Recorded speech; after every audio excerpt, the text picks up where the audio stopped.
Good evening, and welcome again to our series on finding yourself in the Old Testament, or the Old Testament is about you. Remember, this is a rebroadcast of a series that kind of faded on the older section of our YouTube channel. Last time we talked about Cain and Abel. There are two interesting facts in that story. Cain was a farmer who tilled the field and planted, harvested, while Abel was a herdsman. And the scripture tells us that Cain was the founder of cities, well, really villages and towns. And it happens to be a fact that villages, towns, and eventually cities were founded by people who had begun to plant and harvest, because finding out that wheat, in particular wild wheat, I think was one of the centers of attractions for beginning of farming. And in Mesopotamia, the land between the two rivers, likely in the northern part, where just wild varieties of wheat grew. And when people discovered that it wasn't only that livestock could eat these grains, but that you could harvest them, and the seeds and the corns on the grain could be planted and would regrow from those seeds. But the seeds also were nutritious and edible.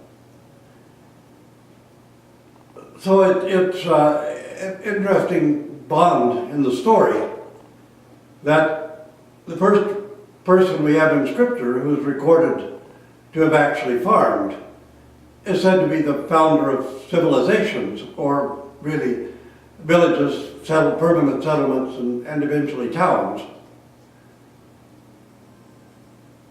This kind of planting began sometime after the year 10,000, when the last ice age ended. And after the last ice age, people began to discover how grains worked and how they could be planted and harvested. Now, the thing is that actual planting and beginning of hybridization of plants began about 8,500 years BC, before Christ. Herding and domesticating of sheep and goats in particular began at approximately the same time, between 8,000 and 8,500 years before Christ. There may have been other animals who were domesticated to one degree or another before that, but in general, the domestication of sheep, goats, and critters of that type, so herding that could be finally merged into agriculture began about the same time in history, with the domestication of wheat and the domestication of sheep and goats. If Cain was the founder of the first cities and villages, somehow the next story in the sequence is interesting in that context, because now we have the founder of actual cities and organized civilizations. You know, we could mention Lamech in passing, because we see that Cain murdered one person, now Lamech murders two people. So we see that this kind of egotism and the wickedness that goes with it continues to grow and develop.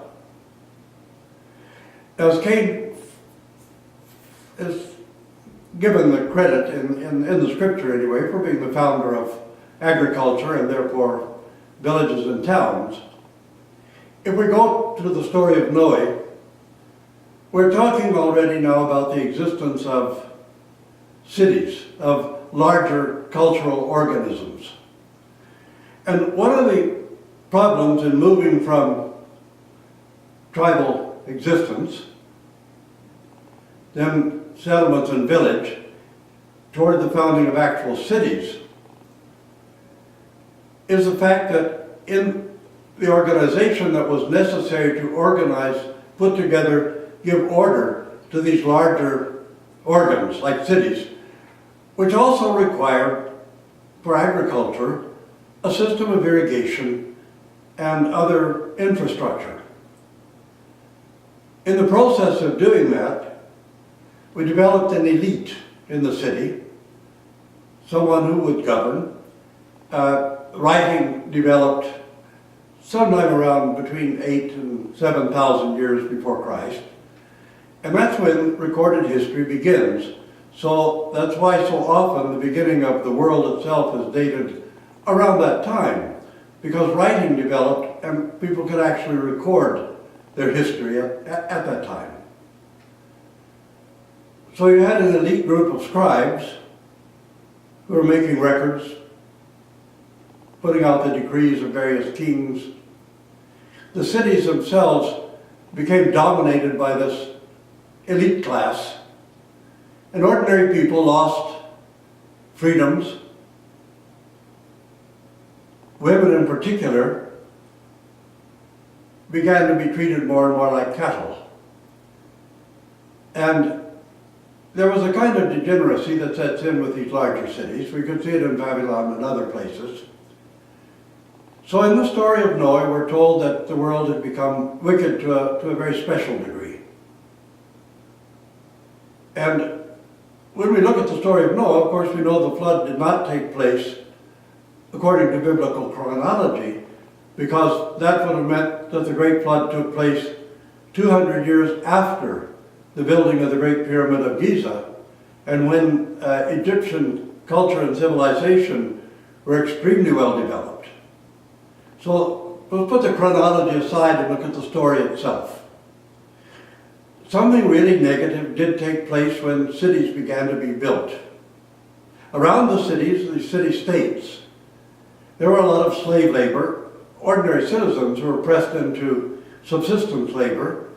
But then the cities began, because of the egotism of the elite, to want to conquer more territory and form larger states. Conquered peoples were very often brought back as forced labor and slaves. This was part of how the Chaldean culture developed later on. The Sumerian culture, which we would have to say at the time of Noah would have still been in the Sumerian period. Indeed, the flood story itself comes from Sumerian writings. So there was a kind of degeneracy that set in, a kind of cruelty in conquering other city-states, other areas, and reducing their civilians or citizens to this kind of slavery. A moral debauchery, probably, almost certainly, particularly among the elite classes. So the story of Noah is giving us an insight into what can develop when we have a culture of egotism, self-centeredness, and self-love. And this is why the story is valuable to us. It's very easy to fall into that kind of a culture, and it takes centuries and centuries to come out from under that kind of a culture. The culture of conquest, of enslavement, and of debauchery and sort of wild immorality certainly lasted up through the Roman Empire. Now, this is thousands of years later. Even though the Roman state tried to curtail some of this, tried to limit people to only one wife, a pagan Roman Empire, and to limit some of the excesses, yet it was an extremely cruel culture and society in which we find extravagant episodes of almost amazing debauchery and wickedness, and of a constant trying to conquer, but turning conquered peoples into slaves who could be misused and abused any way the owner wished, or killed pretty well at leisure, and the entertainments that dominated Rome, with human beings being fed to lions, human beings being covered with inflammable material and set on fire, and the people in Rome desiring this and becoming more and more addicted to this as an ever more degenerate form of entertainment. Well, the story of Noah is telling us about a world that falls into that kind of condition. And it's almost prophetic in a way, because as soon as we have the large city-states, we find precisely these kinds of activities, these kinds of horrors, and this kind of sadistic behavior going on. So the story of Noah opens, I think, with the story of the organization of city-states and the conquest of other peoples. There was a flood of iniquity, a flood of cruelty, a flood of many things worse than a flood of water that went on in this whole entire epoch. The Assyrians were the worst of the lot. But the story we would have from an earlier time would be from the Sumerian civilization, which was before Chaldea, before Babylon, and before the Assyrians. But the Assyrian Empire could well be depicted in the conditions of the world which are spoken of in the story of Noah. So we really are talking about early civilizations and the growth and development of city-states and empires in the beginning and opening part of the story of Noah and the Ark. And we'll move on to the story itself and to the results that took place after the Ark landed and after Noah and his children began to reestablish various kinds of civilization.